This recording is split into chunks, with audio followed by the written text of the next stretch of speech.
21వ రోజు మన కొరకు సిద్ధపరిచిన మాటలు యూదా పత్రిక 1వ అధ్యాయం 4వ వాక్య భాగాన్ని శ్రద్ధ కలిగి దేవుని మాటలు వినడానికి మీరు ఇష్టపడాలని ప్రేమతో తెలియజేస్తూ ఉన్నాను. ఏలయనగా కొందరు రహస్యముగా జొరబడి ఉన్నారు, వారు భక్తిహీనులై మన దేవుని కృపను కామాతురత్వమునకు దుర్వినియోగపరచుచు మన అద్వితీయ నాథుడును ప్రభువైన యేసుక్రీస్తును విసర్జించుచున్నారు. ఈ తీర్పు పొందుటకు వారు పూర్వమందే సూచింపబడి ఉన్నవారు. చాలండి, చదువుకున్న వాక్య భాగంలో ఆల్రెడీ నిన్న మనం రహస్యంగా జ్వరబడుతున్నారనే మాటల గురించి విన్నాం. ఈరోజు వారు ఎలా ఉన్నారో దేవుని మాటల్లో తెలియజేస్తూ భక్తిహీనులు అనే మాటను గురించి ఈ రాత్రి దేవుడు మనతో సూటిగా మాట్లాడి యేసు నామములో మనల్ని బలపరచునుగాక. పరిశుద్ధ గ్రంథం చెప్తుంది, వారు రహస్యంగా జ్వరబడి ఉన్నారు. వాళ్ళు ఎలా ఉన్నారు రహస్యంగా జ్వరబడిన వాళ్ళు అని అంటే వారు భక్తిహీనులు అని మాట్లాడుతున్నాడు. నిజమే, ప్రస్తుత కాలంలో చాలామంది యొక్క ఆత్మీయ స్థితి, ఆ భక్తి యొక్క ఔన్నత్యం గుర్తించక గ్రహించక చాలామంది భక్తిహీనులైపోతున్న ఈ చివరి దినాల్లో మనం ఉన్నాం. ఈరోజు పరిపూర్ణంగా భక్తిహీనుల గురించిన వివరాలు, సంపూర్ణ ఉపదేశాన్ని నా తండ్రి మీలో ఒక్కొక్కరితో మాట్లాడి బలపరచునుగాక. నిజంగానే ఈ యోధ తన పత్రికను ప్రారంభిస్తూ అనేకులకి కలిగడి రక్షణ గురించి రాయాలి. వాస్తవంగా ఒక్కసారి అప్పగించబడిన బోధన గురించి ప్రారంభిస్తూ ఈ పత్రిక ఎందుకు రాయాలో కూడా ఆయన వివరిస్తూ మాట్లాడుతున్నాడు. కొందరు రహస్యంగా జ్వరపడ్డారు, అందులో వాళ్ళు ఎలా ఉన్నారంటే భక్తిహీనులై ఉన్నారని మాట్లాడుతున్నాడు. నేటి క్రైస్తవ సంఘం భక్తిలో బలపడేవారిగా ఉండాలి, కానీ ఎన్నటికీ ఎప్పటికీ కూడా భక్తిలో వీక్ అయ్యేవారిగా ఉండకూడదని ఒక దైవజనుడిగా, ఒక అన్నగా నేను ప్రేమపూర్వకంగా మీకు ఈ మాటలు తెలియచేస్తూ ఉన్నాను. ప్రస్తుత కాలంలో చాలామంది భక్తిని గురించి అంత ఆసక్తిని చూపేవాళ్ళు కనిపించడం లేదు.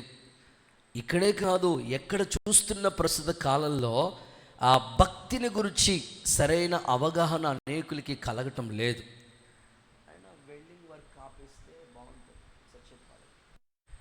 తప్పకుండా దేవుని లేఖనం చెప్తుంది, స్పష్టంగా లేఖనం చెప్తున్న మాట ఏమిటంటే అనేకులు భక్తిహీనులైపోతూ ఉన్నారు. అలాగ భక్తిహీనులైపోవటం వల్ల వారు ఎంతో నష్టాన్ని పొందుకుంటున్నారు. భక్తి వల్ల ఎన్నో ఉపయోగాలు ఉన్నాయి, కానీ భక్తిహీనత వల్ల చాలా నష్టాలు ఉన్నాయి. ఈరోజు ప్రతిదీ కూడా మీకు అర్థవంతంగా, చిన్నపిల్లలు పుట్టినప్పుడు ఒక తల్లి ఉగ్గుపాలు వేసి ఎలా పెంచుతుందో, ఒక క్రైస్తవుడికి భక్తి ఎంత ప్రాముఖ్యమైందో కొన్ని మాటలు చెప్పి భక్తిహీనత వల్ల ఎంత నష్టం వస్తుందో ఇంట్రడక్షన్లో చెప్పి ఎవరు భక్తిహీనులో సబ్జెక్టుగా మీకు తెలియచేయడానికి ఇష్టపడుతున్నాను. ప్రభు మీకు అందరికీ అర్థమయ్యే రీతిలో బోధించునుగాక. భక్తిని గురించి మనం మాట్లాడాలంటే బైబిల్ ఇలా చెప్తుంది, దైవ భక్తి విషయంలో నీకు నీవే సాధకం చేసుకో అన్నాడు. అంటే సాధకం అంటే ప్రాక్టీస్. ఉదయకాలం మార్నింగ్ నిద్ర మేలుకున్న వెంటనే చాలామందికి వాకింగ్ వెళ్ళే అద్భుతమైన అలవాటు ఉంటుంది. గుడ్, అది చాలా మంచిది. ఎంత ఎక్సర్సైజ్ చేస్తే అంత హెల్దీగా మీరు ఉంటారు, అంత ఆరోగ్యంగా ఉంటారు. ఇంకా చెప్పుకోవాలంటే అన్నోళ్ళు గ్రౌండ్కి వెళ్తారు, వాకింగ్, జాగింగ్, సెటిల్, ఇట్లా రన్నింగ్ అవన్నీ చేస్తూ ఉంటారు. అక్కోళ్ళకు ఉండే గొప్ప కృప ఏమిటంటే అంట్లు తోవడమే ఒక వాకింగ్, దేవుడికి స్తోత్రం కలుగునుగాక. బట్టలు ఉతకడమే ఒక ఎక్సర్సైజ్. నిజం చెప్తున్నాను. సో మీ బాడీలో కదలికలు ఎప్పుడు జరుగుతూ ఉంటాయో అంత హెల్దీగా ఉంటారు. ఇప్పుడు వాషింగ్ మిషన్లు, ఆ మిషన్లు, ఇప్పుడు ఇస్త్రీ చేసే మిషన్ కూడా వచ్చేసిందంట. వండుకునే మిషన్ ఎప్పుడు వచ్చేదో తెలియదు. దేవుడికి స్తోత్రం. మీ ఆరోగ్యంగా ఉండలేరు. ఎప్పుడైతే మన బాడీలో కదలికలు జరుగుతూ ఉంటాయో అప్పుడు హెల్దీగా ఉంటాం.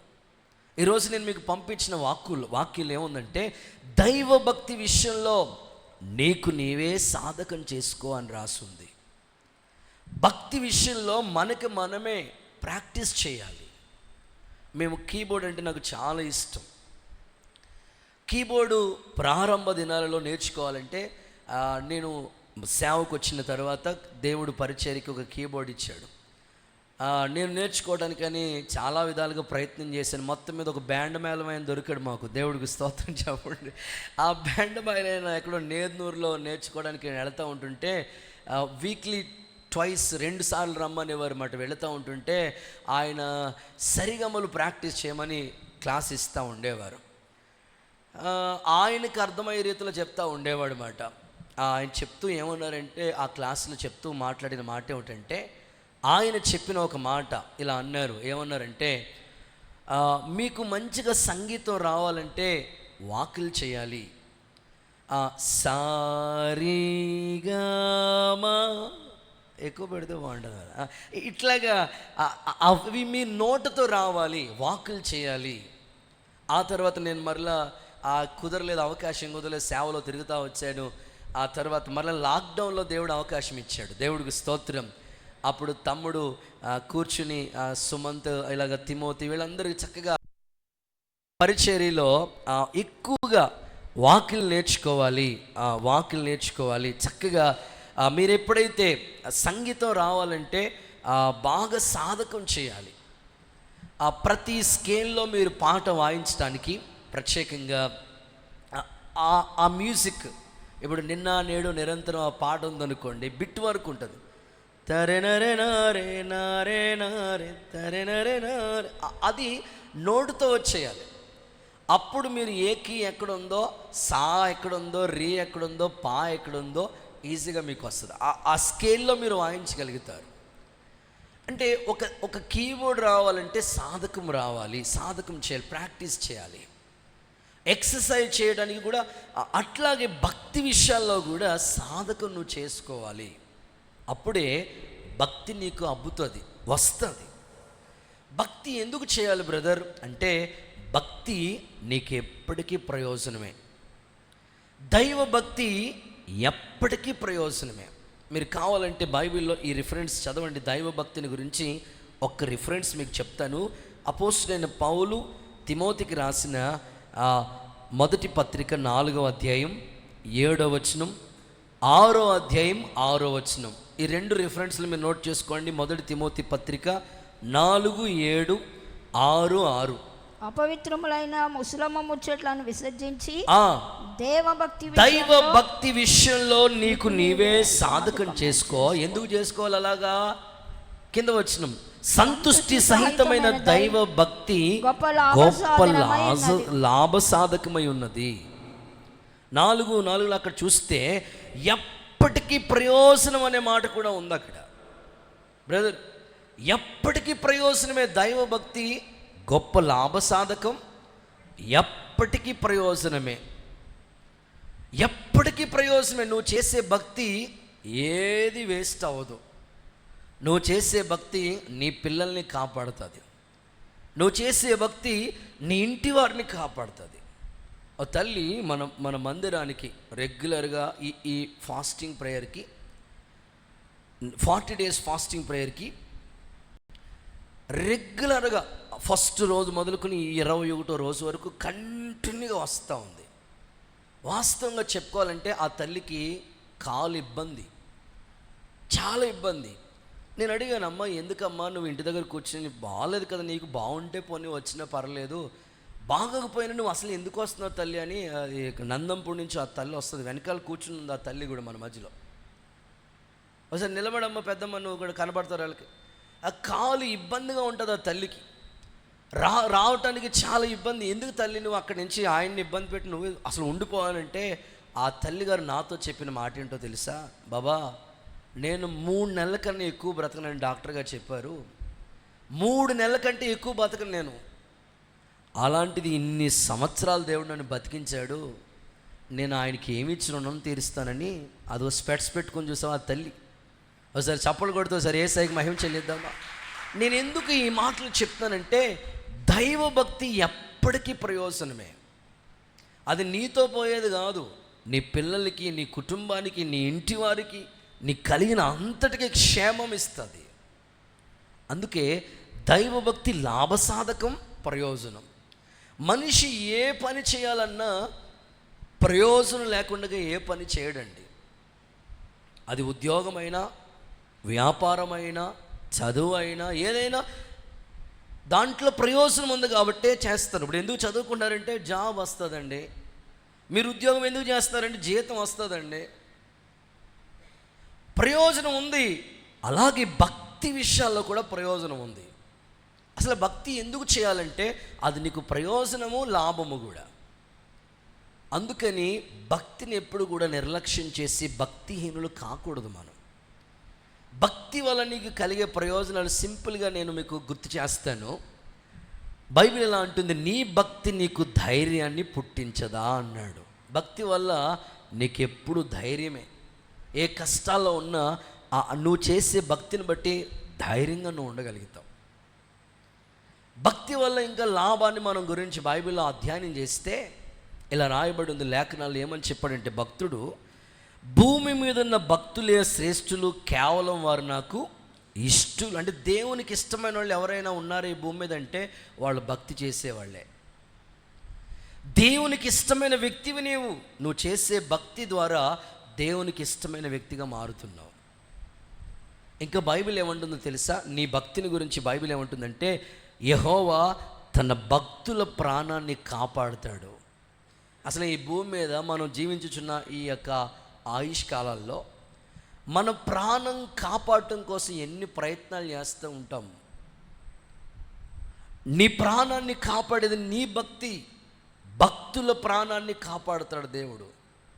దానియేలు సింహాలు ఏ హాని చేయలేదంటే కారణం ఆయన చేసిన భక్తి. అందుకే భక్తి విషయాల్లో నీకు నీవే సాధకం చేసుకోవాలి, కానీ ఎప్పటికీ ఎన్నటికీ భక్తిహీనుడు కాకూడదు.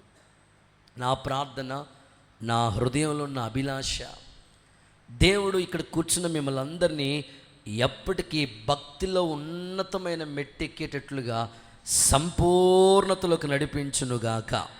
ఒకసారి అందరూ ఆమేన్ అంటారా? ఈ రోజుల్లో మనం చూస్తూ ఉంటుంటే ఒకప్పుడు భక్తి చేసిన వాళ్ళు ఇప్పుడు భక్తిహీనులైపోతున్నారు. ఒకప్పుడు చక్కగా ఆదివారం ఆరాధనకు వచ్చిన వాళ్ళు ఇప్పుడు ఆరాధనకి రాలేని పరిస్థితిలో ఉన్నారు. ఒకప్పుడు పరిచర్య చేసిన వాళ్ళు ఇప్పుడు పరిచర్య లేని స్థితిలో కనబడుతున్నారు. ఒకప్పుడు చక్కగా పాటలు పాడిన వారు ఈరోజు పాడలేని పరిస్థితిలో ఉన్నారు. ఒకప్పుడు చక్కగా వాయిద్యాలు వాయించిన వారు ఇప్పుడు వాయించలేని పరిస్థితిలో ఉంటున్నారు. ఒకప్పుడు చక్కగా సేవకుల్ని అర్థం చేసుకునే వాళ్ళు ఇప్పుడు ఆత్మీయ స్థితిలో దిగజారిపోతున్న స్థితిలోకి వచ్చేస్తున్నారు. ఒకప్పుడు పరిచర్య అంటే ప్రాణంగా భావించిన వాళ్ళు ఇప్పుడు ఆధ్యాత్మికంగా ఇంకా నీరసించిపోతున్న వారిగా ఉంటున్నారు. దీనికి గల కారణాలు ఏంటి అంటే భక్తిహీనత. క్రైస్తవ్యంలోనికి భక్తి చేసే వాళ్ళని భక్తి చేయనివ్వకుండా సాతానుగాడు ప్రయత్నించి భక్తిహీనులుగా చేస్తూ ఉన్నాడు. చదువుకునే పిల్లల్ని చూడండి. చదువుకునే పిల్లల్ని నేను ఆ మధ్యకాలంలో ఓ తల్లిని అడుగుతూ వచ్చాను, ఏమ్మా వీడిని స్కూల్ ఎందుకు మార్చేసావు తల్లి అని అంటే ఆ తల్లి నాతో చెప్పిన మాట, అయ్యా వీడి ఇంటి దగ్గర ఉంటే కుర్రోళ్ళు జతలు పట్టేసి అస్సలు చదవడయ్యా, అందుకని వీడిని కొంచెం దూరం పంపిస్తే అక్కడైనా శ్రద్ధగా చదువుతాడని. అంటే చదువుకునే వాళ్ళని చదువునివ్వకుండా అనేకమైన ఫ్రెండ్స్ ఎలాగైతే చదువుకోకుండా ఆ లోకాశల వైపుకి తీసుకెళ్ళిపోతున్నారో, వాళ్ళని పూర్తిగా ఆ లోకం వైపుకి ఆకర్షిస్తున్నారో, భక్తి చేస్తున్న వాళ్ళని కూడా సాతానుడు భక్తిహీనులుగా చేస్తూ ఉన్నాడు. వాళ్ళ తల మీద భక్తిహీనత ఏలుబడి చేస్తుందంట. నిజంగా ఆ మాట చదివినప్పుడు చాలా భయం అనిపించింది. వాళ్ళ తల మీద భక్తిహీనత ఉన్నదంట. మన తల మీద కిరీటం ఉండాలి కానీ ఎప్పటికీ భక్తిహీనత ఉండకూడదండి. ఎప్పటికీ అన్నిటికీ కూడా మన ఆత్మీయ జీవితంలో మన తలపైన కిరీటం ఉండాలి. కిరీటము నిజంగానే మనకి ఆ అధికారానికి గుర్తుగా ఉన్నది.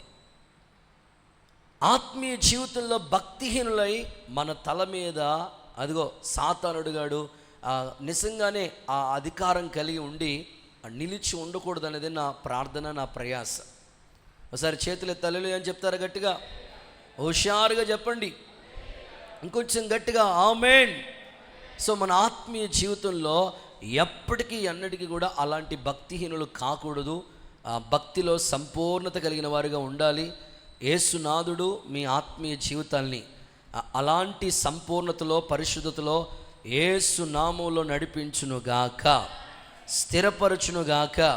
సో అందుకని నేను ఆ మాట కూడా మీకు ఆత్మీయ స్థితిని బట్టి ఆ క్షేమాన్ని కలిగించేటట్లుగా మీ తల మీద భక్తిహీనత ఉండకూడదు. మీ తల మీద కిరీటమే ఉండాలి. మీ కుటుంబాలు ఆశీర్వాదకరంగానే ఉండాలనేదే నా ఆశ. అందుకొరకే భక్తిహీనత వల్ల వచ్చే నష్టాలు ఏంటో ABC అని 3 మాటలు చెప్తాను. భక్తిహీనత వల్ల వచ్చే నష్టం ఏంటో నీకు ఒక 3 రకాల నష్టాల గురించి చెప్తే, ఇప్పుడు మనం వెళుతున్న దారిలో అక్కడ వెళుతున్న దారి ఉంది, ఆ దారిలో గుంటలు ఉన్నాయి, గోతులు ఉన్నాయి అని చెప్పినప్పుడు రూటు మార్చుకుని వెళుతూ ఉంటాం. అలాగే మనం అసలు భక్తిహీనత వల్ల మనకు వచ్చే నష్టం ఏంటి అని మనం తెలుసుకుంటే ఎప్పటికీ మనం భక్తిహీనులు అవ్వం, భక్తి పరులుగానే ఉంటాం.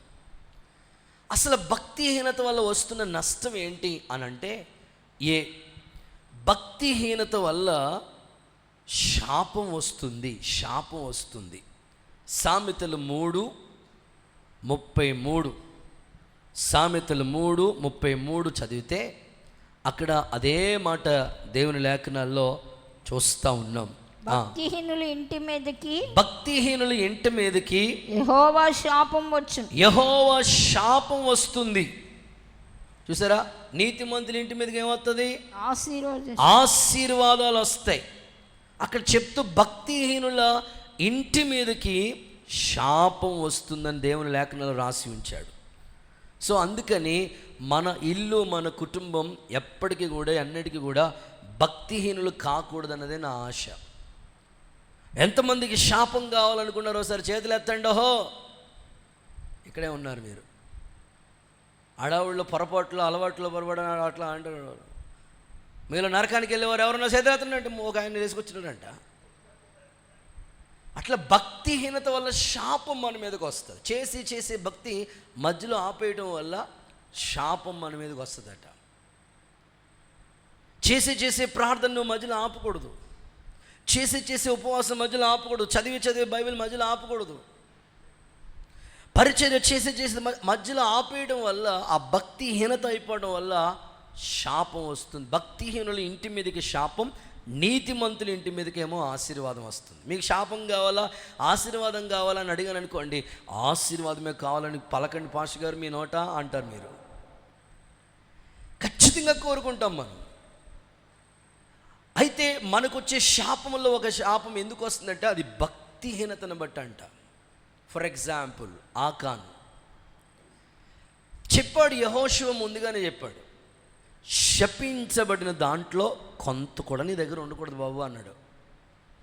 ఆయన అలాగే చెప్తాడులే, యాడ కుదురుతుంది మనకి దాయటం అలవాటు కదా, యాడ కుదురుతుంది మనకి అని అనుకుని యెహోషువ చెప్పినా సరే వినకుండగా ఆకాను గుడారంలో, టెంట్లో లోపల దాచేశాడు. హాయి అనే పట్టణం మీదకి వెళ్ళి యుద్ధానికి వెళ్ళారు, ఓడిపోయారు. ఎందుకు ఓడిపోయారబ్బా అని ఆలోచిస్తూ ఉంటుంటే వెంటనే యెహోషువ ప్రార్థిస్తూ ఉన్నప్పుడు చీట్లు వేస్తే ఆకాన్ పేరు వచ్చింది. చివరికి ఆకాను చేసిన ఆ చిన్న మిస్టేక్, తన యొక్క భక్తిహీనత, శపించబడిన దాంట్లో కొంత దాచేయటం వల్ల తనకు వచ్చిన ఆ భక్తిహీనతను బట్టి తన ఇంటి మీదకి వచ్చిన శాపాన్ని చూస్తే తనొక్కడే కాదు, తన ఇంటోళ్ళందరినీ తీసుకుని వెళ్ళి రాళ్లతో కొట్టి చంపి మొత్తం ఆ ప్రాంతం అంతటి కూడా శాపంగా మారిపోయింది. అందుకనే నువ్వు చేసే భక్తి నీ ఇంటికి ఆశీర్వాదం తీసుకురావాలి కానీ శాపానికి గురి కాకూడదు. ఎవ్వరూ కూడా భక్తిహీనత వల్ల వచ్చే నష్టం ఇది, శాపం మన ఇంటి మీద ఏలుబడి చేస్తుందట. అందుకని ఎప్పటికీ ఎన్నటికీ నువ్వు భక్తి మానొద్దు, భక్తిని ఆపొద్దు. ఇప్పుడు చేస్తున్న భక్తి ఇంకా ఎక్కువ అవ్వాలి. యేసయ్య మీకు అలాంటి కృపను అనుగ్రహించునుగాక. భక్తిహీనత వల్ల వచ్చే నష్టం ఏంటయ్యా అనంటే, బైబిల్లో మనం చూస్తే యోబు పుస్తకం 15వ అధ్యాయం 34వ వచనాన్ని మీరు చూస్తే, భక్తిహీనత వల్ల నీకు వస్తున్న నష్టం ఏంటో తెలుసా? భక్తిహీనుల కుటుంబం నిస్సత్తు అయిపోతుంది. అంటే సత్తు లేని వాళ్ళుగా మారిపోతుంది. నిస్సత్తు అంటే బలం లేదు, ఇంకా ఎముకల్లో ఏమీ బలం లేదు ఇక.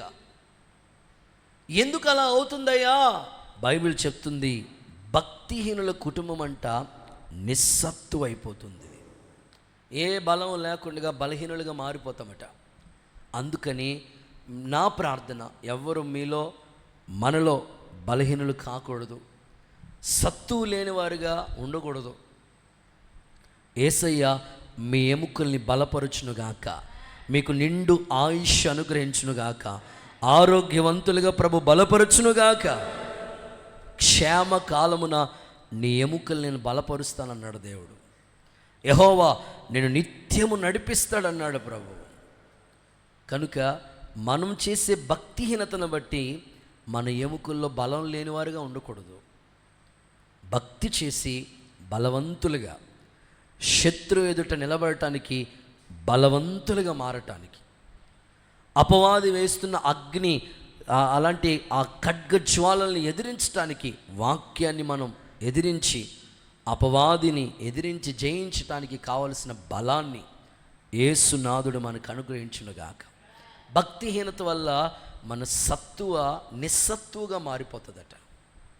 అందుకని అలా వద్దు. భక్తిహీనత వల్ల వచ్చే నష్టం ఏంటో తెలుసా? సామెతలు 10:27. సామెతలు 10:27 చూస్తే అక్కడ ఇలా రాశారు, భక్తిహీనుల ఆయుష్ తక్కువైపోతుందంట. అమ్మో, ఇది చాలా ప్రమాదకరమైంది. ఎక్కువ కాలం బతకాలనుకున్న వాళ్ళు ఒకసారి చేయొద్దండి. విశ్వాసంతో చెప్పండి. వద్దా? పరదేశంలో పాట పాడమంటారా ఏంటి? వద్దు. ఎక్కువ కాలం బతకాలనుకున్న వాళ్ళు ఒకసారి చేయొద్దండి. విశ్వాసంతో ఎత్తండి, పర్లేదు. దేవుడు మీకు ఎంత ఆయుష్ ఇవ్వాలో ముందుగా డిసైడ్ చేశాడు. ఓ గుడ్, మంచిది. భక్తిహీనుల ఆయుష్ అంట తగ్గిపోతుందంట. ఈ రాత్రి మీరు ఆలోచించాలి, ప్రభా నాకు నీవు ఇచ్చిన ఆయుష్ కాలం, అది నువ్వు ఎంత నిర్ణయించావో అంత ఆయుష్ కాలం నేను జీవించాలి, కానీ మధ్యలో ఆయుష్ తగ్గిపోయేటట్లుగా మా జీవితాలు ఉండకూడదయ్యా అని ప్రార్థన చేసుకోవాలి మీరు. హిజ్కియాకి మరణకరమైన రోగాలు రావు అని నేను చెప్పను. తినే ఆహారమైనా, తాగే నీళ్ళైనా అంతా ఇప్పుడు తినే తిళ్ళన్నీ కూడా మందు తిళ్ళే, ఎరువులతోనే పండిస్తూ ఉన్నారు. మరణకరమైన రోగం వచ్చినప్పుడు ఆయన ఒకటే చెప్పాడు, నీ సన్నిధిలో నేను ఎంత భక్తి చేశానో ఒక్కసారి జ్ఞాపకం చేసుకో ప్రభా అన్నాడు. అంతే, ఒకే మాట. ఎందుకంటే ఆయన రాజు అవటమే ఆయన చేసిన మొట్టమొదటి పని ఏమిటంటే మందిరాన్ని బాగు చేశాడు.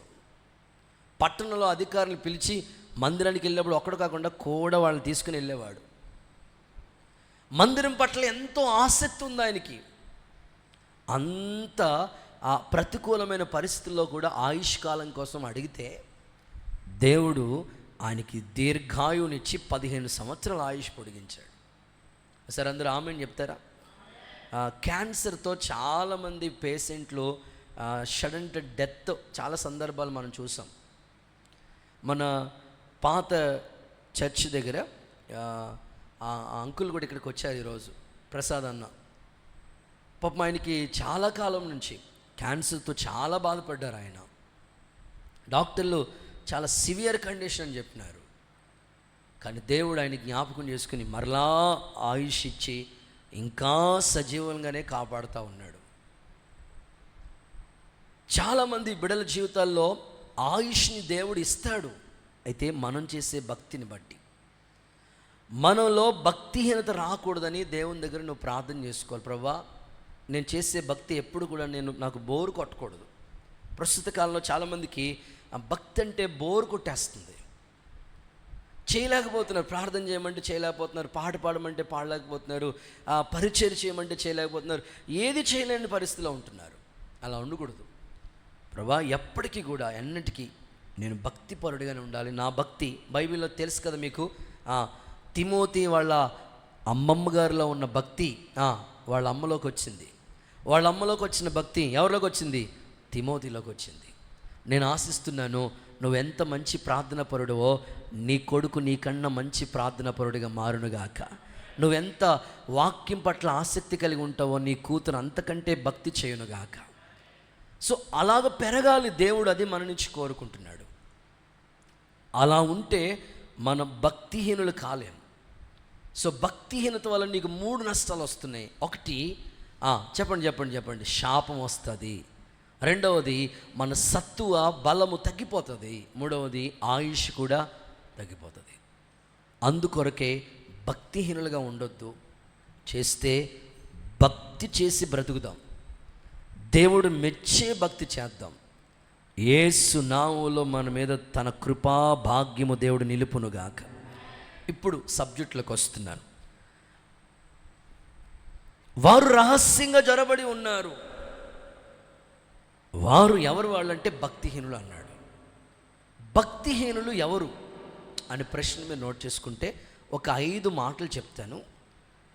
ఈ 5 మాటలు మీరు అధ్యయనం చేసుకుని, ఇలా నేను ఉండకూడదు ప్రభా అని నువ్వు వింటుండగానే నీ హృదయంలో ప్రార్థన చేసుకోవాలి. భక్తిహీనులు ఎవరు? ఇప్పుడు కోవిడ్ వచ్చిందో లేదో తెలియాలంటే ఏం చేసేవాళ్ళు?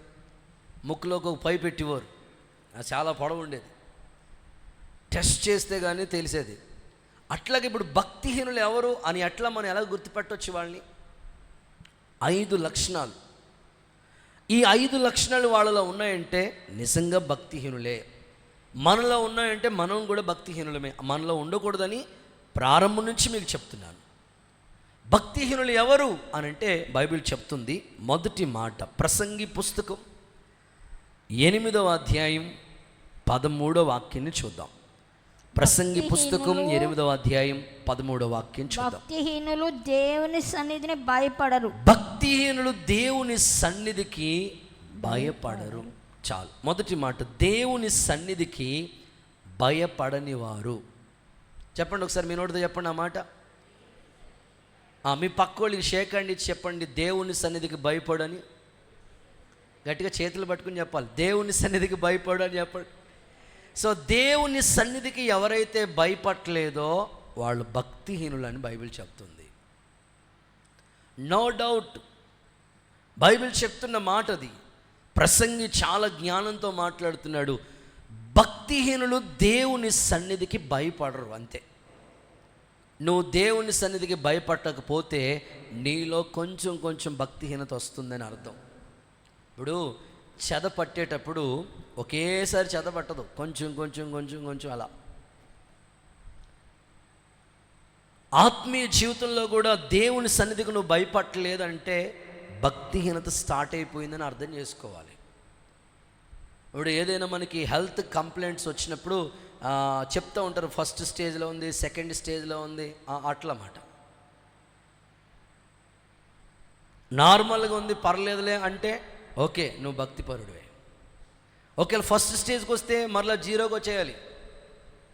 ఆత్మీయ జీవితంలో దేవుని సన్నిధి అంటే ఎప్పుడు నువ్వు భయపడుతున్నాడు. ఎందుకంటే దేవుని మందిరంలో దేవుని కనుదృష్టి ఉంది.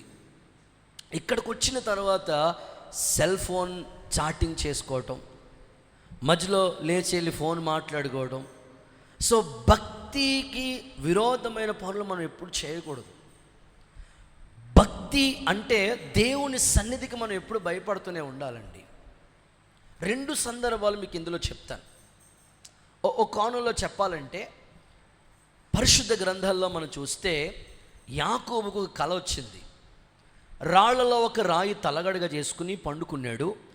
ఆయన వెళుతున్న దారిలో చీకటి పడిపోయినప్పుడు పండుకుంటే ఒక కల వచ్చింది. ఆ కలలో ఎలా ఉందంటే ఆకాశానికి పట్టే ఒక నిచ్చెన ఉంది. ఆ నిచ్చెన మీద దేవదూతలు ఎక్కుతున్నాయి, దిగుతున్నాయి.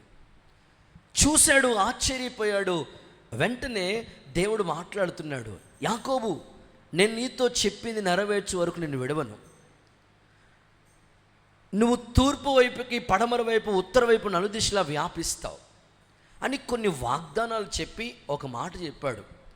నీతో ఏమైతే చెప్తున్నానో అది నేను విడువను, నువ్వు వెళ్ళే ప్రతి చోట నిన్ను కాపాడుతాను, రక్షిస్తానని మాట్లాడి, ఎప్పుడైతే దేవుడు ఆ వాగ్దానాన్ని తనతో చేస్తున్నాడో వెంటనే యాకోబు అంటున్న మాట ఏంటో తెలుసా? భయపడి ఇది దేవుని సన్నిధే కానీ వేరొకటి కాదు అన్నాడు.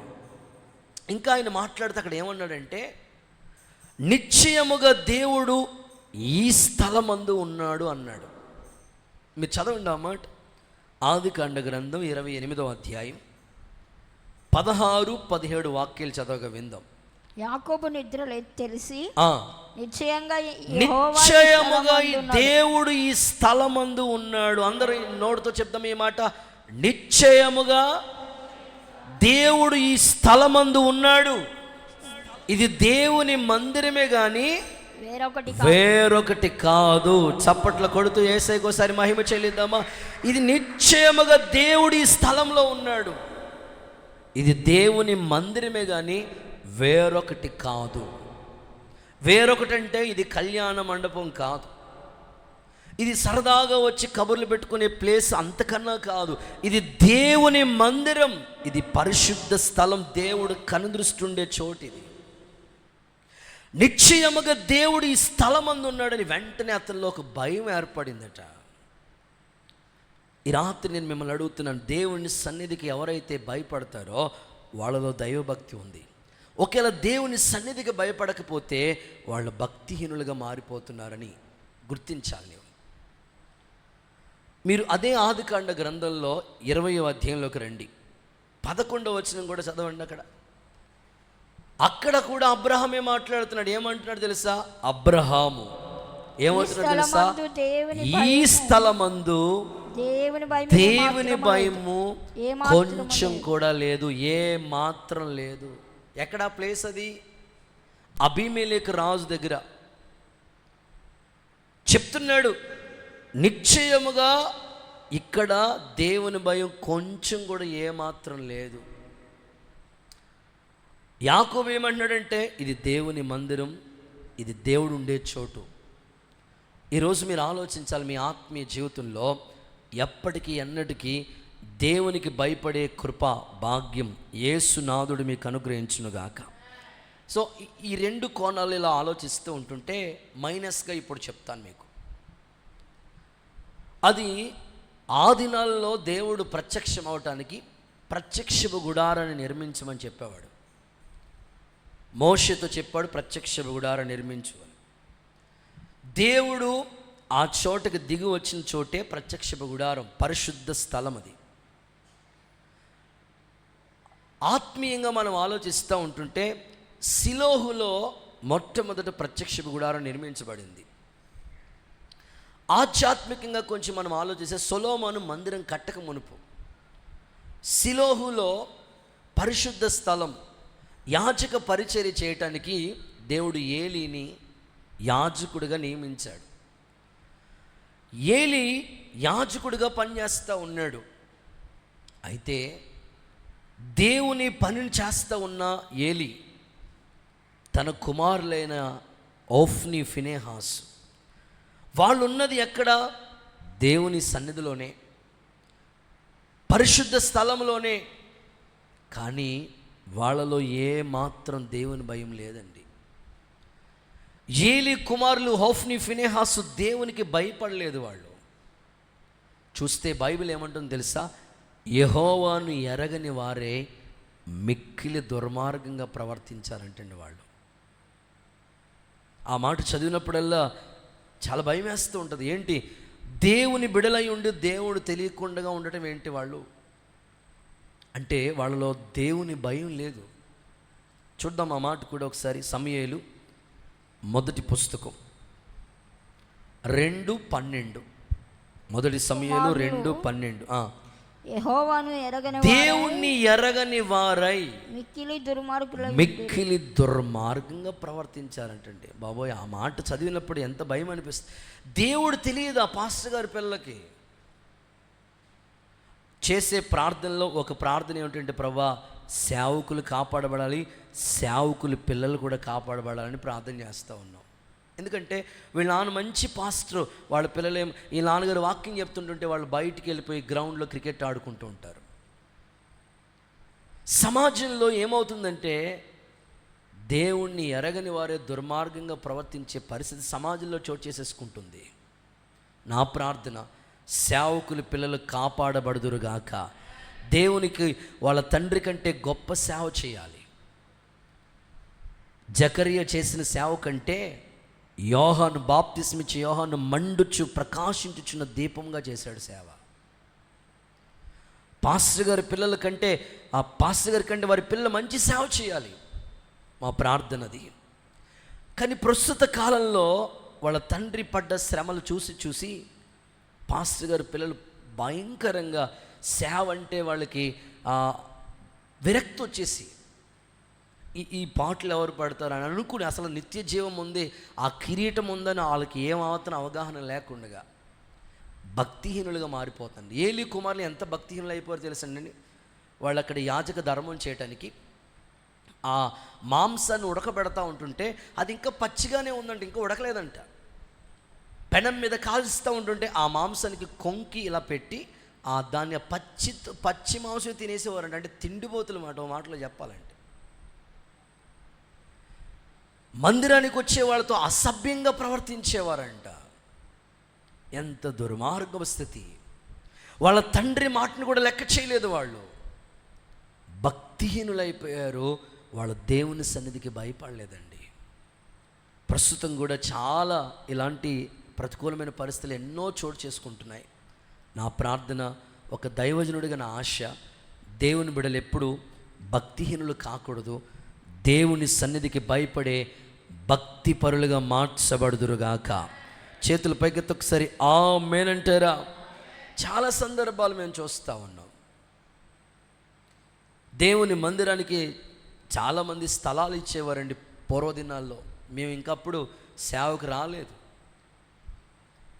పల్లెటూరులో మందిరం అంటే వాళ్ళే స్థలాలు ఇచ్చి వాళ్ళే మందిరాలు కట్టిన సందర్భాలు ఉన్నాయి.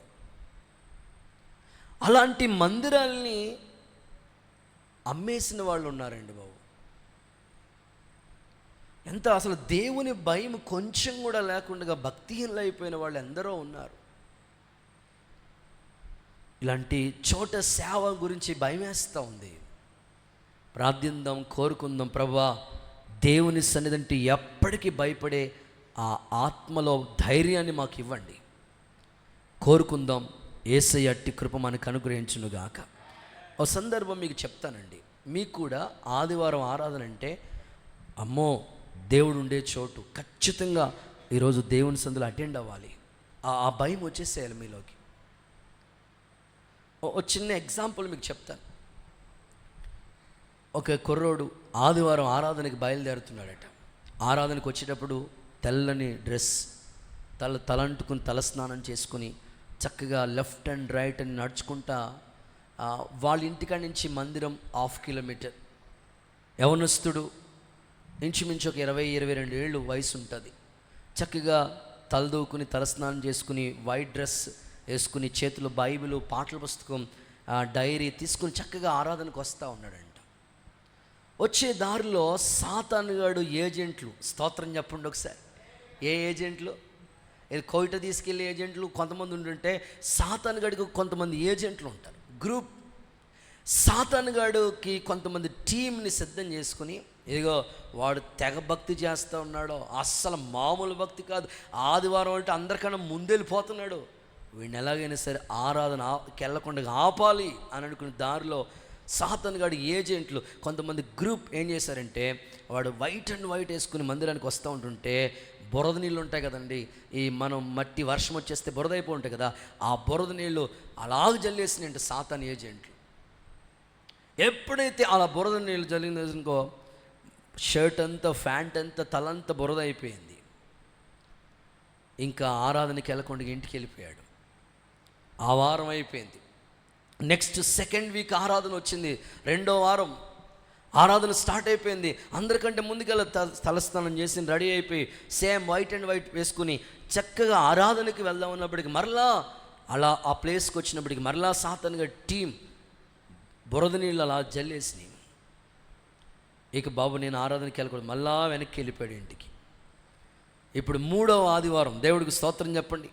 ఫస్ట్ ఆదివారం ఏమో ఇలా జరిగింది, 2వ ఆదివారం ఇలా జరిగింది. ఇక 3వ ఆదివారం కరెక్ట్గా వచ్చేస్తున్నాడంట. మళ్ళీ రెడీ అయిపోయి తలంటుకుని తలస్నానం చేసి బైబిల్ పట్టుకుని చక్కగా ప్రార్థనకి వచ్చేస్తూ ఉన్నాడు. కరెక్ట్గా సాతాను తన ఏజెంట్లన్నీ కూడా అట్లా మాట్లాడుకుంటూ ఉన్నప్పుడు వాళ్ళకి గ్రూప్ లీడర్గా ఉన్న సాతాను లూసిఫర్ ఆరాధన కరెక్ట్గా అక్కడికి వచ్చినప్పటికీ ఏమీ చేయకుండా ఆరాధనకి పంపించేసిందట. వెళ్ళి ఆరాధనకి అని పంపించేసిందంట. చక్కగా ఆరాధనకి వెళ్ళిపోయాడు. ఆరాధన చేసుకుని చక్కగా దేవుని సందులో ఉన్నాడు. వెళ్ళిపోయిన 5 నిమిషాలకి ఈ సాతాను ఏజెంట్లు, చుట్టూ ఉన్న దురాత్మల సమూహం సాతాన్ని అడుగుతున్నాయంట, ఫస్ట్ వీక్ నువ్వు ఆరాధనకి చెప్పండి మీరు ఇలాంటి కనెక్ట్ అవుతుంది బాగా వింటారు కదా. ఫస్ట్ వీక్ నువ్వు ఆరాధనకి వెళ్ళకుండా ఏం చేసావు చెప్పండి, ఆపేసావు కదా.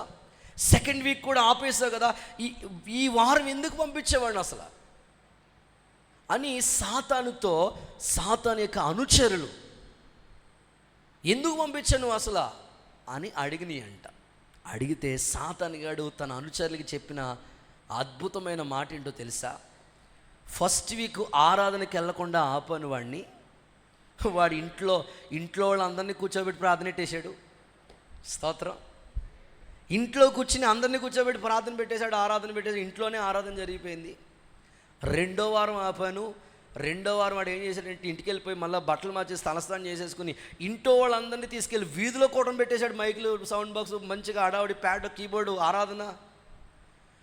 ఈ రోజుకి నా ఆపాను అనుకోండి, మొత్తం ఊర్లో వాళ్ళందరినీ తీసుకెళ్ళి దేశాన్ని మార్చేసేటట్టున్నాడు వీడు. మీకేం అర్థం అవ్వలేనట్టుంది. అర్థమైన వాళ్ళందరూ సరే అలా చెప్పండి. అందుకని పంపించేశాను అనాలంట. మనం ఆరాధనకు వచ్చినప్పుడు బురద అయిందనుకోండి, మనం ఆరాధన వచ్చినప్పుడు ఏదైనా చిన్నగా మనకి వచ్చినప్పటికి కొంచెం ఇబ్బంది అయిందనుకోండి, వర్షం వచ్చిందనుకోండి, వరద వచ్చిందనుకోండి, ఇంకా ఆ రోజు ఆరాధన లేదు, ఏమి లేదు, యేసు రక్తమే జయం, ఇంకా అంతే సంగతి.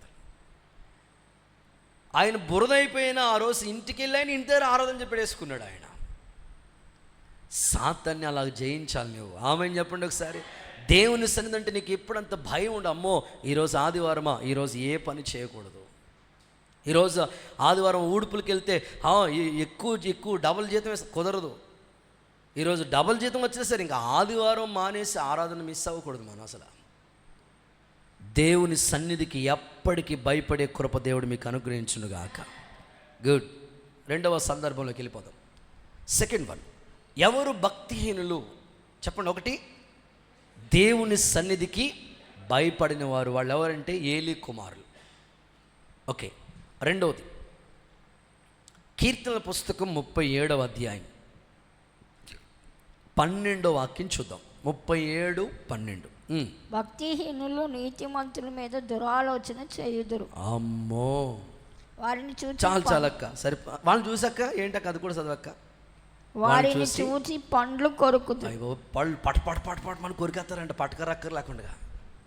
ఓకే, భక్తిహీనులకు ఉండే క్వాలిటీ ఏంటి? ఎవరు అసలు భక్తిహీనులు అంటే దురాలోచన చేసేవారంట. ఎవరి మీద?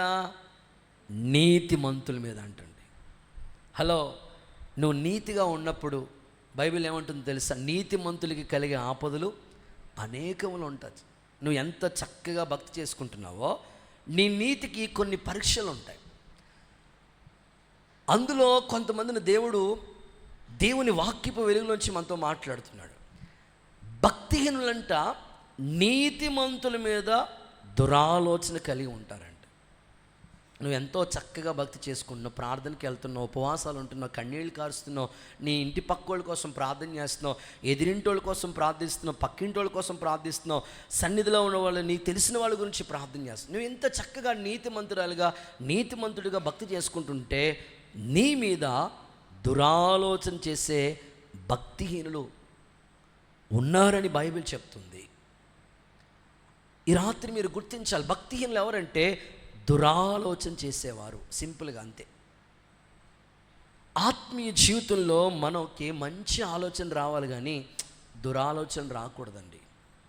అందుకే ఆ ఫస్ట్ కీర్తనలోనే చెప్పాడు, ముఖద్వారం కీర్తన 150కి కీర్తనలకి ఫస్ట్ గేట్ ఏంటి, ఫస్ట్ ముఖద్వారం ఏంటి, దుష్టుల ఆలోచన చొప్పున నడవద్దు, పాపుల మార్గంలో నిలవద్దు, అపహాసకులు అక్కడ ఉన్నారని కూర్చున్నారని నీకు తెలిసిన అక్కడికి వెళ్ళొద్దు, యెహోవా ధర్మశాస్త్రమందు ఆనందించుచు దివారాత్రులు దాన్ని ధ్యానించి ధన్యుడు అవ్వాలి.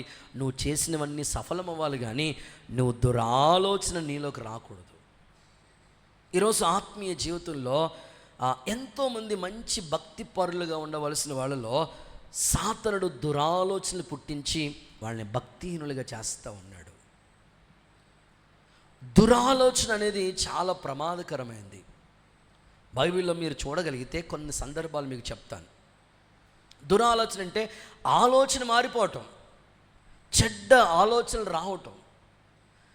ఆ ఆలోచన మనకి మంచిది కాదు. బైబిల్ ఏమంటే దురాశ గర్భాన్ని ధరించి పాపాన్ని గంటదంట. దురాలోచన మనకి రాకుండా మంచి ప్రవర్తన కలిగి మనం భక్తి చేయాలి, కానీ ఆ దురాలోచన వైపుకి మనం వెళ్ళకూడదు. ఫర్ ఎగ్జాంపుల్ మనం చెప్పుకోవాలంటే యేసుక్రీస్తు యొక్క 12 మంది శిష్యుల్లో ఇస్కరియోతు యోధాలో ఆలోచన పుట్టించింది ఎవరో తెలుసా? అపవాది. యేసు ప్రభుతో ఉన్నాడు. ఇప్పుడు అపోస్తులుగా సెలెక్ట్ చేసుకోవడం అంటే అది నిజంగానే ఒక గ్రేట్. 12 మందిలో ఇతను కూడా సెలెక్ట్ అవ్వడం అంటే అతనిలో ఏదో ఒక మంచి చూసి దేవుడు సెలెక్ట్ చేసుకున్నాడు. అప్పటి వరకు బాగానే ఉన్నాడు. చూసి ఏం చేశాడంటే శాఖాధికారిగా అతనికి చక్కగా ఈ అమౌంట్కి సంబంధించింది నువ్వు చూసుకొని డబ్బు సంచి ఆయనకి అప్పగించారు శిష్యులు అందరు కలిసి. బాగానే ఉన్నాడు. సడన్గా అతనిలోనికి సాతానుగాడు దురాలోచన పుట్టించాడు. యేసు ప్రభుని అమ్మితే బాగుంటుంది కదా అనే ఆలోచన తీసుకొచ్చాడు. సరే అమ్మేసి ఏమన్నా బాగున్నాడు అని అంటే చివరికి సూసైడ్ చేసుకున్నాడు. చూడండి, అతని యొక్క దురాలోచన అతన్నే నాశనం అయ్యేటట్లుగా చేసింది. మీకు ఆ వాక్యం చదివిస్తా. యోహాను సువార్త 13 అధ్యాయం 2వ వాక్యం చూద్దామా? యోహాను సువార్త 13:2. త్వరగా చదవాలా.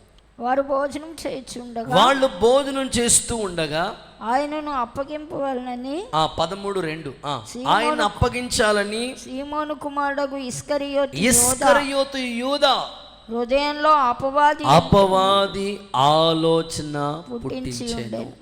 ఈ ఆలోచన ఎవరు పుట్టించారు? అపవాది. ఈ రాత్రి మీరు ఆత్మీయంగా ఒక్కసారి ఆలోచించండి. మీరు మంచిగా నీతిగా భక్తిగా ఉన్నప్పుడు అపవాది మీ ఆలోచనలు చెడగొడతా ఉంటాడు. మీరు మెలకుగా ఉండాలి. అమ్మో ఈ ఆలోచన మంచిది కాదు ప్రభా, ఇది పూర్తిగా డిలీట్ చేసేసే.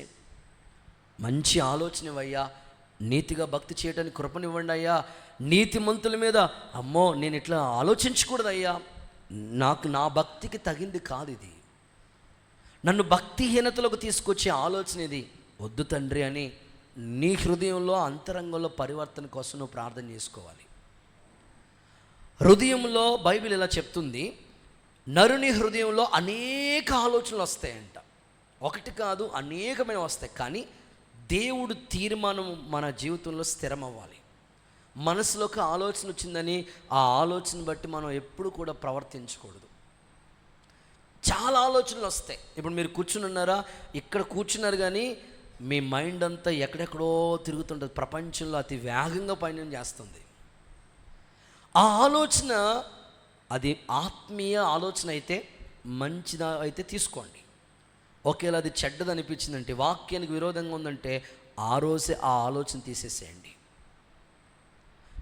భక్తిహీనులు చేసే పని ఏమిటి? వాళ్ళు ఎవరు అంటే నీతిమంతుల మీద దురాలోచన చేస్తూ ఉంటారట. ఇంకా దీన్ని కొంచెం డెప్త్లోకి తీసుకెళ్ళాలంటే, కొంచెం ఆలోచించాలంటే ఇంకొక సందర్భాన్ని కూడా దీని అనుబంధంగా మీకు చెప్తాను. చేతుల పైకి ఒకసారి హల్లెలూయా అని చెప్తారా? పాత నిబంధన గ్రంథంలో కూడా చెప్తాను, న్యూ టెస్టిమెంట్లో కూడా చెప్పాను కదా, ఓల్డ్ టెస్టిమెంట్లో కూడా చెప్తాను. మోషే నాయకుడిగా దేవుడు నియమించుకున్నాడు మోషేని. నిజంగా ఒక తల్లి గర్భంలో 3 వ్యక్తుల్ని దేవుని సేవకు ఎంపిక చేసుకోవడం అంటే నిజంగా అది ఎంత ఏర్పాటు అసలు.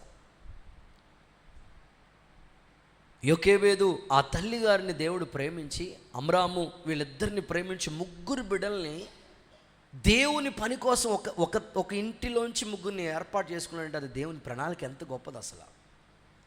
మోషేని ఎంపిక చేసుకున్నాడు, అహరోన్ని ఎంపిక చేసుకున్నాడు, మిరియామును కూడా ఎంపిక చేసుకున్నాడు. ఒక్కొక్కరికి ఒక పని అప్పగించాడు. మోషే, నువ్వు లీడర్, నువ్వు నాయకుడిగా ఉండాలి. అహరోను, నువ్వు ఎప్పుడు యాజకత్వం చేయాలి. మిరియామక్క, నువ్వు ఎప్పుడు ప్రవచిస్తూ ఉండాలి. ఒక్కొక్కరికి ఒక బాధ్యత అప్పగించి దేవుడు వాళ్ళని ఏర్పాటు చేసుకుని దేవుని పని చేయటానికని ఇశ్రాయేలుని నడిపించడం కొరకే ఆ కుటుంబాన్ని ఎంపిక చేసుకున్నాడు. ఒకప్పుడు మోషే పరిస్థితి వేరు. ఒకప్పుడు మోషే ఇద్దరు కొట్టుకుంటూ గొడవ పెట్టుకుంటూ ఉంటే ఒకడిని చంపేశాడు. అంత కోపం ఉండేది మోషేకి ఒకప్పుడు. నేను అనుకుంటాను అదే కోపం కానీ ఇశ్రాయేలు ప్రజల మధ్యలో ఉంటే, వాళ్ళు సనిగిన సనుగులకి, వాళ్ళు తిరుగుబాటు చేసిన తిరుగుబాటుకి ఒక్కొక్కడిని ఇసుకలో పాతి పెట్టేయాలి. అసలు యేసు రక్తమే జయం. కానీ దేవుడు అతనిలోనికి భూమి మీద ఉన్న వాళ్ళందరిలో మిక్కిలి సాత్వికుడిగా మార్చేశాడు. కోపం అంతా ఏమైపోయిందో తెలియదు, మిక్కిలి సాత్వికుడికి, నాయకుడు కదా, సాత్వికుడిగా మారాడు. నడిపిస్తున్నాడు. మండుచున్న పొదలోంచి దేవుడు దర్శనమిచ్చాడు, మాట్లాడాడు. మోషే, నువ్వు ఉన్న చోటు పవిత్రమైన స్థలం, చెప్పులు విడిచిపెట్టే. ఆ రోజు ఏమని చెప్పాలయ్యా నీ గురించి? నేను ఉన్నవాడిని, అనువాడిని చెప్పు. ఐగుప్తులో అద్భుతాలు, 10 రకాల అద్భుతాలు చేయించాడు మోషే ద్వారా దేవుడు. ఇంత అద్భుతమైన సేవ జరుగుతూ ఉంటుంటే దేవుని పరిచర్యకు విరోధమైన ఆలోచన చేయటానికి 250 మందిని రెడీ చేశాడు. కోరాహు, దాతాను, అబీరాం. అరే, ఎంత అద్భుతంగా ఇన్ని లక్షల మందిని ఒక్కడిని నడిపించడం అంటే ఎంత కష్టం. ఒక ఇంట్లో 5గురిని నడిపించడానికి భార్య, భర్త, 2 పిల్లలు, తాతయ్య, నాయనమ్మ, ఈ 6గురిని చూసుకోవటానికే నాకు తెలిసి కుటుంబానికి, యజమానికి 99% మగోళ్ళకే బట్టతలు వస్తూ ఉంటుంది. దేవుడికి స్తోత్రం చెప్పండి గట్టిగా. ఆడవాళ్ళకి ఒక్కరికి వచ్చినట్టు చూపించండి, ఒక్కరిని నాన్న కెమెరా చూపించండి, ఒక్కరు కనబడరు. యజమానుడు ఎన్ని టెన్షన్స్తో ఉంటాడో ఆలోచించి ఎట్లాగానని ఉన్న అంత ఇంచుమించు అరెకరం ఏసురాముల్లో అంతే. స్తోత్రం నాయన. అంతే. అసలు ఉన్న ఒక కుటుంబాన్ని చూసుకోవడానికి 6గురిని నడిపించడానికే కష్టమైపోతుంటే 6 లక్షల మంది కాల్బలం కలిగిన ఇశ్రాయేలీలు, ఇంచుమించు 20 లక్షల మంది. ఒక్క నాయకుడు ఎంత కష్టం అసలు. అలా నడిపించుకోవడానికి దేవుడు ఎంపిక చేసుకున్నాడు అంతే. అసలు మోషే ముందే చచ్చిపోవాలి. ఆయన పుట్టినప్పుడు అలాంటి జీవో తీసుకొచ్చాడు ఫరో. కానీ జమ్ముపెట్టులో దాటి దేవుని సంకల్పం చూడండి. ఇంతమందిని నడిపించడానికి నాయకుడిగా అయితే ఇప్పుడు వ్యతిరేకత స్టార్ట్. దురాలోచన కోరాహు, దాతాను, అబీరాములో వచ్చింది. ఎప్పుడు నువ్వేనా నాయకుడు, సమాజంలో అందరూ పరిశుద్ధులే అనని మోషే మీద 250 మంది తిరుగుబాటు చేస్తే మోషే సాగిలి పడిపోడంటే ఏమీ మాట్లాడలేదంట. అసలు దేవుడికి అప్పగించాడంట. ప్రభా, వీళ్ళు మంచోళ్ళేనయ్యా, వీరిలో సాతానుగాడు దురాలోచన పుట్టించాడు. ఈరోజు మనుషులు మంచోళ్ళేనండి, వ్యక్తిగతంగా వాళ్ళు చాలా మంచోళ్ళే. కానీ వాళ్ళు వెళుతున్న మార్గాల్లో అనేకులు పరిచయం అవటం వల్ల వాళ్ళ ఆలోచనలు మనుషుల యొక్క మనస్తత్వాన్ని పూర్తిగా మార్చేస్తూ ఉంటాయి. ఎప్పుడైతే వ్యతిరేకంగా ఈ బ్యాచ్ తయారైందో మోషే వెంటనే సాగిలపడి ప్రభుకి అప్పగించుకున్నాడు. ప్రభా, నేనైతే సేవకి నా ఆలోచనతో రాలేదయ్యా, నేను పుట్టినప్పుడే చచ్చిపోవాలయ్యా, కానీ నీ ప్రణాళిక ఉంది. నా తల్లి జమ్ముపెట్టులో దాచింది.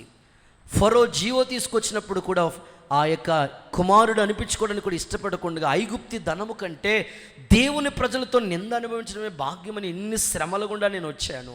ఒక మాటలో చెప్పాలంటే మోషే సకల విద్యా ప్రావీణుడండి, ఇంజనీరు, మంచి ఇంజనీరు మోషే. అంత దైవ సంకల్పంతో దేవుడు అతని సేవ కోసం పిలిస్తే వ్యతిరేకత మధ్యలో దేవుడికి అప్పగించుకున్నాడు మోషే. ఆశ్చర్యం, దేవుడికి ఎప్పుడైతే అప్పగించుకున్నాడో ప్రత్యక్ష గుడారంలోంచి దేవుని మహిమ మందిరం మీదకి దిగొచ్చింది. 250 మంది వ్యతిరేకంగా నిలబడితే భూమంట అలా నెరవిడిచింది.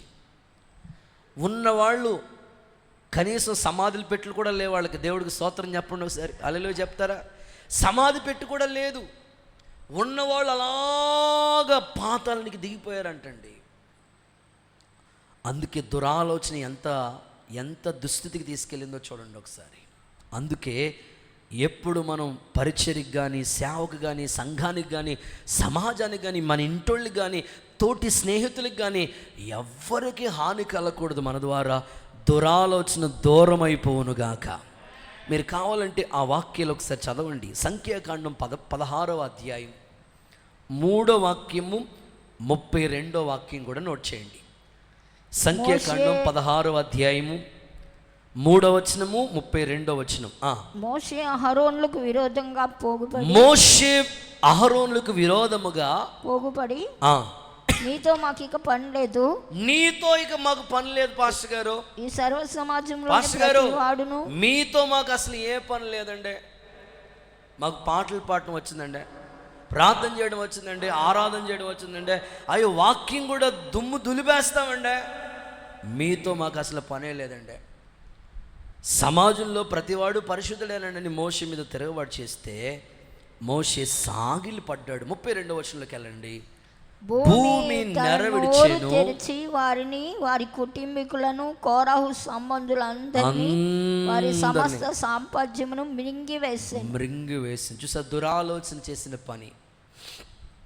ఈ రాత్రి మీరు ఆలోచించండి, ప్రభువా నాలోనికి భక్తిహీనత అనే దురాలోచన రానివ్వద్దు, మంచి ఆలోచన చేతనే నడిపించయ్యా, చక్కని జ్ఞానంతోనే నడిపించు. కుటుంబం కొరకు మంచిగా ఆలోచిస్తాను, భర్త కోసం మంచిగా ఆలోచిస్తాను, సంఘం కోసం మంచిగా ఆలోచిస్తాను, సేవకుడి కొరకు మంచిగా ఆలోచిస్తాను. అయ్యా నాలోనికి దురాలోచన రానివ్వద్దు అని నువ్వు తీర్మానం చేసుకోగలిగితే నీలోకి భక్తిహీనత రాకుండా పరిశుద్ధాత్ముడు నిన్ను నడిపించునుగాక. యేసయ్య తన కృపలో నిన్ను స్థిరపరచునుగాక. ఎంతోమంది పరిచర్యలో మేము చూస్తూ ఉంటాం, వాళ్ళు మంచి వాళ్ళే, వ్యక్తిగతంగా చాలా మంచి వాళ్ళే, కానీ వాళ్ళలోనికి ఆలోచన తీసుకొచ్చి ఎంత మంచోళ్ళని ఇలా చేసేసింది ఏంటి సాతాను అనిపిస్తూ ఉంటుంది. ఈ రాత్రి మీరు కూడా మంచి ప్రార్థన చేసుకోండి, ప్రభువా నేను ఎప్పుడు కూడా దురాలోచనతో నేను ఆలోచించకూడదు, నాకు అట్టి కృపనివ్వి అని అడిగితే దేవుడు నిన్ను స్థిరపరుస్తాడు. నీలోకి భక్తిహీనత రాకుండా దేవుడు కాపాడునుగాక. ఓకే, 3వ మాటలోకి వెళ్ళిపోదాం. థర్డ్ వన్, 3వ మాట చూస్తే ఎవరు భక్తిహీనులు అనంటే యెషయా ప్రవచన గ్రంథం 57వ అధ్యాయం 20వ వచనాన్ని చూడండి. యెషయా 57:20. భక్తిహీనులు కదులుచున్న సముద్రం వంటి వారు, భక్తిహీనులు కదులుచున్న సముద్రం వంటి వారు, అది నిమ్మళింపనేరదు, దాని జలములు బురదను మైలను పైకి వేయును. చూడండి ఈ సందర్భం చూస్తే భక్తిహీనులు కదులుచున్న సముద్రం వంటి వారు అంటే అస్థిరమైన వాళ్ళు. కదులుచున్న సముద్రం వంటి వారంటే అస్థిరులు, కదిలిపోతూ ఉంటారన్నమాట. నేనంటాను శ్రమ వచ్చింది నీకు, కదిలిపోకూడదు. బాధ కలిగింది, కదిలిపోకూడదు. కదిలిపోతున్న సముద్రం లాంటి వాళ్ళు అంట వాళ్ళు.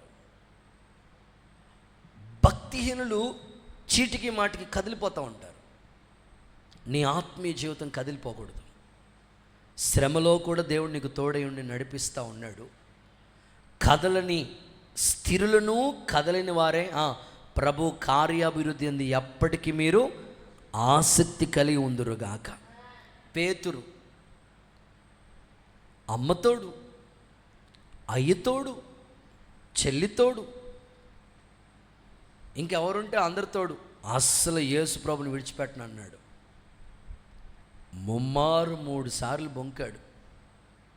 తన మనసు అస్థిరమైపోతూ ఉండేది. ఎప్పుడైతే పెంతుకోస్తు పండగ దినం వచ్చిందో అప్పుడు తన మనసు స్థిరమైంది. ఈ రాత్రి మీలో చాలామంది మనసు అస్థిరంగా ఉంటుంది. ఒకవేళ నీలో మనసు అస్థిరంగా ఉంటుందంటే నేను భక్తిహీనతకి సాతానుగా నడిపిస్తున్నాడు. కదిలిపోకూడదు, నువ్వు స్థిరంగా చక్కగా ప్రభువులో అంటు కట్టబడాలి. భక్తుడు అదే ప్రార్థన చేశాడు కదా, ఏమన్నాడు తెలుసా? నా అంతరంగంలో స్థిరమైన మనసు నూతనంగా పుట్టించయ్యా అని అడిగాడు. కదిలిపోకుండా ప్రభు కోసం నిలిచి ఉండే కృప దేవుడు మనకు అనుగ్రహించునుగాక. ఇందులో ఇంకా మైనస్గా నయోమి ఉన్న ప్లేస్ ఎక్కడ? యోదా బెత్లెహేం, అంటే రొట్టెల ఇల్లు. ఎప్పుడు సమృద్ధి ఉండే చోట కొంచెం కొరవ వచ్చిందని, కొంచెం కష్టం వచ్చిందని రాత్రికి రాత్రే ప్లాన్ మార్చేసింది. రాత్రి డిసైడ్ చేసేసింది. భర్తతో చెప్పింది, కొడుకులతో చెప్పింది, అర్జెంటుగా మనం ప్లేస్ మార్చేసేయాలి. ఇప్పుడు కరువుతో ఇబ్బంది పడుతున్నాం, ఈ బెత్లెహేములో ఏమీ లేదు, అర్జెంటుగా మోయాబుకి వెళ్ళిపోదామని బయలుదేరి రాత్రి అడ్రస్ మార్చేసింది. అక్కడికి వెళ్ళిన తర్వాత ఎన్ని శ్రమలు పడ్డదండి. భర్తను పోగొట్టుకుంది, కొడుకుల్ని పోగొట్టుకుంది. ఇంకా చూస్తే ఆ ఇంట్లో 3 స్త్రీలు మాత్రం మిగిలారు, యజమానులు ఎవరూ లేరు. అస్థిరమైన మనసు, సడన్గా మనసు మారిపోయటం. ఆ సమయానికి మరలా బెత్లెహేములో దేవుడు సమృద్ధినిచ్చాడని తెలుసుకుని వచ్చింది. అంత పోగొట్టుకున్న తర్వాత వచ్చిన తర్వాత ఏమంటుందో తెలుసా? నన్ను ఇక మీదట నయోమి అనొద్దు. ఏమనమంటుంది చెప్పండి? మారా అని పిలవండి అంటుంది. ఎందుకమ్మా, ఎందుకు అలా చెప్తున్నావు? ఇదిగో దేవుడు నాకు దుఃఖాన్ని కలుగు చేశాడు అంటుంది. ఎంత భక్తిహీనత అండి! దేవుడు దుఃఖాన్ని కలుగు చేశాడా, ఆమె దుఃఖం తెచ్చుకుందా చెప్పండి? మీరు ఆ మాటలు, ఆమె అంటున్న మాటలు ఒకసారి చదవండి. రూతు పుస్తకం 1వ అధ్యాయం 20-21 వచనాలు చూస్తే ఆమె ఏమంటుందో చూడండి ఒకసారి. సర్వశక్తి కలిగిన దేవుడు నాకు చాలా దుఃఖం కలుగు చేసింది. దేవుడా దుఃఖాన్ని కలిగి చేసింది. నన్ను నయోమి అనొద్దు, మారా అనండి. 21వ వచనం, నేను సమృద్ధి గలదానినే వెళ్ళాను, యెహోవా నన్ను రిక్తురాలిగా చేశాడు. అమ్మా, నువ్వు సమృద్ధి గలదానివైనా వెళ్ళావా? కరువుతో బాధపడితే వెళ్ళావా? మాట్లాడట్లేదు మీరు 1వ అధ్యాయంలో ఏముంది? న్యాయాధిపతులు ఏలుతున్న దినములలో కరువు కరగా మోయాబుకు బయలుదేరింది. ఈమంటున్న మాటలు చూడండి, ఎంత అస్థిరమైన మాటలు, ఎంత అస్థిరంగా మాట్లాడుతుందో. అందుకే మన మనసు ఎప్పుడు స్థిరపరచబడాలి. ఒకసారి అందరూ ఆమేన్ చెప్పండి. పేతురుతో అదే చెప్తాడు దేవుడు, నీ నడాన్ని పరిశుద్ధాత్ముడు కడతాడు, నీకు నచ్చని చోటకి తీసుకెళ్తాడు, నిన్ను వాడుకుంటాడని దేవుడు పేతురుతో చెప్పాడు. ఆత్మీయ జీవితంలో మనసు ఎప్పుడైతే కుదురు పడుతుందో, స్థిరపడుతుందో, ఆటోమేటిక్గా లైఫ్లో స్థిరపడిపోయినట్లే. మీలో చాలామంది కొన్ని ఆలోచనలు వస్తాయి. మీకు ఆలోచన వచ్చిందని వెంటనే ఆలోచన అప్లై చేసేయకూడదు. కొద్దిసేపు దైవ చిత్తం కోసం అడగాలి. నాకు ఒక తల్లి తెలుసు, మేము సేవ ప్రారంభం నుండి తెలుసు. ఆ తల్లి మాకు ప్రారంభంలో పరిచయం అయింది. ఆ తల్లి అసలు ఇంక మేము ఎర్రవంతం దగ్గరికి రాకముందు పరిచయం అయింది. ఆ తల్లి, అమ్మా ఎక్కడున్నావు తల్లి? అన్నయ్య పలానా చోట ఉన్నాను అన్నయ్య అనేది. గబగబా మేము విజిటింగ్కి, నేను కృపక్క, అప్పుడు ఉన్నవాళ్ళు 4-5 విజిటింగ్ చేసేవాళ్ళు. వారం చక్కగా వెళ్ళి ప్రార్థన చేసి వచ్చారు. మరుసటి వారం వాళ్ళ ఇంటికి ప్రార్థన చేయడానికి వెళ్తే లాకేసి ఉంది, తాళం పెద్ద తాళం కప్పేసి ఉండేది. ఫోన్ చేస్తే స్విచ్ ఆఫ్. ఆ పక్కింటి వాళ్ళని అడిగితే రాత్రి వెళ్ళిపోయిందండి హైదరాబాద్ అనేవారు. నిజం, యథార్థం చెప్తున్నాను మీతో. దేవుని సన్నిధిలో బలిపీఠం మీద నిలబడి చెప్తున్నాను ఈ మాటలు. అరే ఏంటి, ఒక్క మాట కూడా చెప్పకుండా రాత్రి దుకాణం సర్దేటువంటి హైదరాబాద్ ఎందుకు వెళ్ళిపోయింది ఇవ్వడానికి? మొత్తం మీద ఏదైనా ఇంకో నెంబర్ ఏమైనా ఉంటే ఇవ్వండి అమ్మా అని అక్క మొత్తం గ్యాదర్ చేసి, ఏమ్మా ఎక్కడ బాగానే ఉన్నానండి అని. మళ్ళీ వారం తిరగకుండా అన్నయ్య గారు వచ్చేసానండి అనేది. మరి వారానికి అయిపోయింది హైదరాబాద్. మరలా వారం తర్వాత కాకినాడ వెళ్ళిపోయానండి అనేది. మళ్ళీ రాజమండ్రి. ఓరు నాయన, ఒక్క చోట స్థిరంగా లేదు. అలాగ ఇప్పుడుకి దేవుడు మాకు ఏ ఆధారం లేకుండా సేవకు వస్తే దేవుడు మమ్మల్ని స్థిరపరిచాడు. ఆవిడకి అన్ని ఆధారాలు ఉండి ఇంకా తిరుగుతుంది, కానీ ఇప్పుడు ఎక్కడ స్థిరపడలేదు. స్తోత్రం చెప్పండి ఒకసారి. నేను ఎందుకు ఈ మాట చెప్పానంటే, ముందు మనసు స్థిరపడాలి. మనసు స్థిరపడితే అన్నిట్లో స్థిరపడిపోతాం. దేవుడు మీ మనసును స్థిరపరచునుగాక. మీరు సామెతలు 12:3 చదవండి. భక్తిహీనత వల్ల ఎవ్వరూ స్థిరపడలేరు అని రాశాడు అక్కడ. ఉందా తమ్ముడు, ఉందా నీ బైబిల్లో? సామెతలు 12:3. భక్తిహీనత వల్ల ఎవరు స్థిరపడరు. అంతే, స్థిరపడలేరు. నీలో భక్తిహీనత వస్తే ఎందులోని స్థిరపడలేవు అని గుర్తుపెట్టేసుకోవాలి. ఈరోజు నువ్వు చేసే భక్తి నిన్ను స్థిరపరుస్తుంది, ఖచ్చితంగా స్థిరపరుస్తుంది. నీకు ఏ టాలెంట్ ఇచ్చాడు దేవుడు, దాన్ని ఆ స్కిల్స్ ఉపయోగించు. నేను ఎప్పుడు ఒకటే చెప్తూ ఉంటాను, ఎవరికి దేవుడు ఏది ఇచ్చాడో దాంతో కష్టపడండి. నాకు దేవుడు సేవ ఇచ్చాడు, నేను సేవ చేయటానికి దేవుడు ఎంపిక చేసుకున్నాను కాబట్టి ఆ సేవను నేను సంపూర్ణంగా శక్తి లోపం లేకుండా చేయాలి. దేవుడు మీకు ఇచ్చిన స్కిల్స్, మీకు ఉద్యోగం ఇచ్చాడా, లేకపోతే మీకు వ్యాపారం ఇచ్చాడా, మీకు చదువు ఇచ్చాడా, చేతి పని ఇచ్చాడా, ఏది ఇచ్చాడో దాన్ని డెవలప్ చేసుకోండి. ఖచ్చితంగా స్థిరపరుస్తాడు దేవుడు. యేసు నామములో అట్టి కృప మీకు అనుగ్రహించబడును గాక. రైట్, ఇక 4-5 రిఫరెన్స్లు ఇచ్చేసి ముగిచేస్తాను. 4వ మాట, భక్తిహీనులు ఎవరు అంటే, కీర్తనల పుస్తకం 58వ అధ్యాయం 3వ వచనం. కీర్తనలు 58:3. తల్లి కడుపున పుట్టినది మొదలుకొని భక్తిహీనులు విపరీతమైన బుద్ధి కలిగి పుట్టుకు తోడనే అబద్ధాలాడుచు తప్పిపోదురు. ఓకే, సింపుల్గా చెప్పాలంటే అబద్ధాలు ఆడేవారంట. పుట్టుకు తోడనే, వాళ్ళు పుట్టడమే స్టార్టింగే మరి వాళ్ళకి అబద్ధాలు స్టార్ట్ అయిపోయినాయంట. భక్తిహీనులు అబద్ధాలు ఆడుతూ ఉంటారు. ఈ రాత్రి మీరు ప్రార్థన చేసుకోవాలి. భార్య దగ్గర అబద్ధాలు ఆడకూడదు. భర్త దగ్గర భార్య అబద్ధాలు ఆడకూడదు. నువ్వు ప్రార్థనకి వెళ్తుంటే ప్రార్థనకే. నీ భర్తకి నీ మీద నమ్మకం రావాలి. ప్రార్థన అంటే ప్రార్థనే, పరిచర్య అంటే పరిచర్య. ఖచ్చితంగా ఉన్నట్టు అబద్ధాలు మాత్రం వద్దు. నన్ను కూడా ఇక్కడ ప్రార్థన పరిచర్యకు అన్నయ్య నేను వచ్చినట్టే ఎవరికి చెప్పకుండా. ఎందుకు చెప్పకూడదు? ఖచ్చితంగా చెప్తాను. మీ ఆయన ఫోన్ చేస్తాడు, ఇక్కడికి వచ్చావు ప్రార్థన చేయ, ఖచ్చితంగా చెప్తాను. మళ్ళీ నువ్వు అబద్ధం ఆడటం కూడా నా చేత అబద్ధం ఆడుతావు. తల్లి బంగారు తల్లి వందనాలమ్మ, సోదరుడు నాయన. అస్సలు అబద్ధాలు ఆడకూడదు.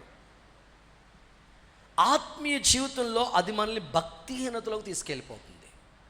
దీంట్లో ఎగ్జాంపుల్ ఎవరంటే గెహజీ. నయమాను ఎలీషా దగ్గరికి వచ్చిన తర్వాత స్వస్థత పొందాడు అద్భుతంగా. స్వస్థత పొందిన తర్వాత ఏదో బహుమానం ఇద్దాం అనుకున్నాడు, వద్దయ్యా అన్నాడు.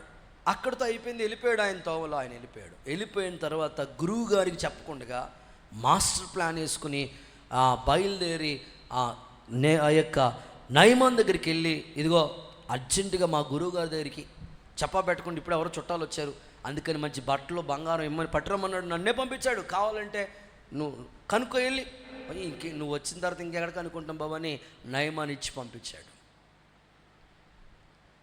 వాస్తవంగా నయమాను పంపించేశాడు. గెహజీని ఎలీషా అడగలేదు, నువ్వు వెళ్ళి నయమాన్ దగ్గరికి వెళ్ళి తీసుకురాని అనలేదు. వెళ్ళాడు, అబద్ధం ఆడాడు, వచ్చాడు.